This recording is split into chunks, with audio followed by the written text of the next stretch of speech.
Hello, everyone. My name is Emily Teacher, and today we're going to read A Harvest of Sand.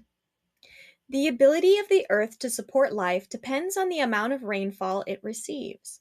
The tropical rainforests of Africa, Asia, and Central and South America are teeming with life. They get up to 400 inches of rain a year.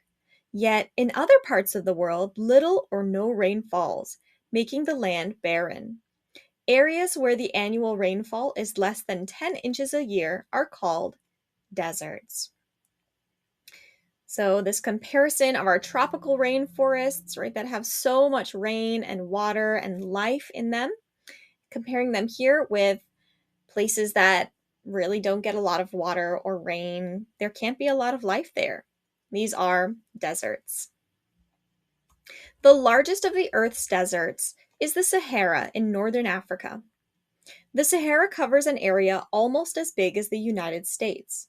Apart from the central portion, which is mountainous, the Sahara consists mostly of sand.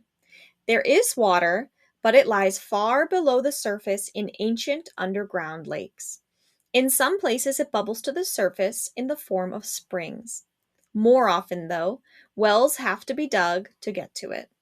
In these places, the soil is fertile, and people can grow crops and raise animals. Oases spring up around these places, often becoming the size of small towns.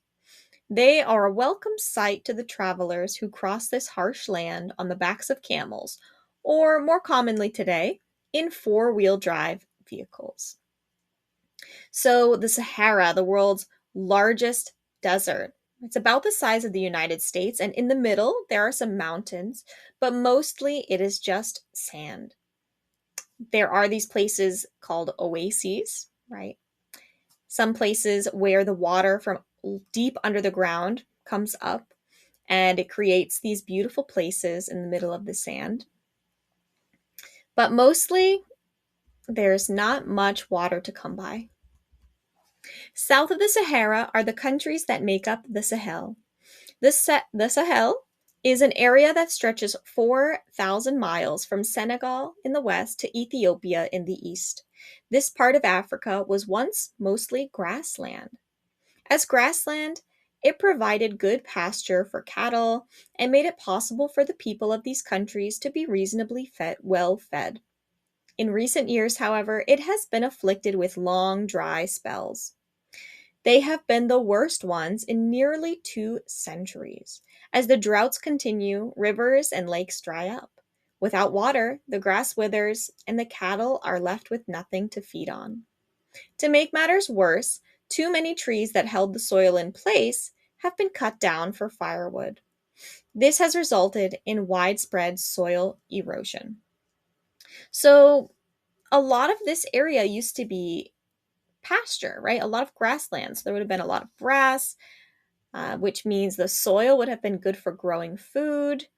But now, since there's been so much drought or lack of rain, right, not enough water, that the rivers have dried up and the lakes, there's not a lot of grass left, right? So the grass would die because there's not enough water. And if the grass dies, then the cattle would have nothing to eat. So then the cows would also die.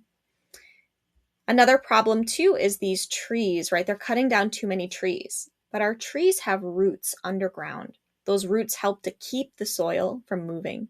But without the trees, then the soil moves, um, turns into sand. There's a lot of erosion happening.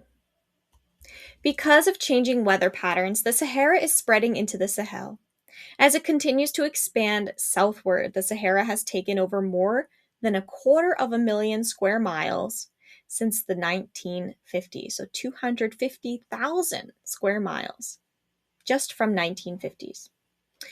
This is the equivalent to an area roughly the size of France and Austria combined.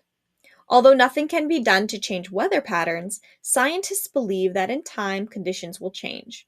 If that happens, the land that is now desert may revert or go back to grassland.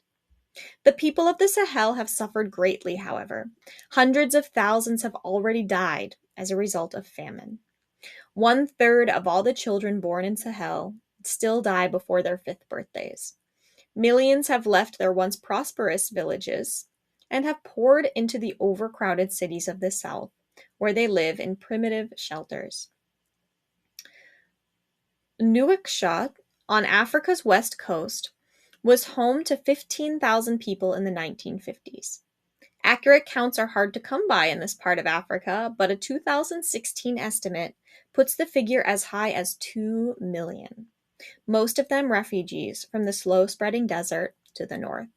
So, because the desert is expanding, it's pushing people out of their homes and they're having to find refuge, right? So, maybe they had a nice house to live in before, and now they're living in a very hard place to live that has many, many people and not a lot of food to eat. But hopefully, over time, this will change and maybe people can go back to their old homes. Thank you for reading with me today. We do have links related to each article. If you want the link for this story here, you can find it down in the description below.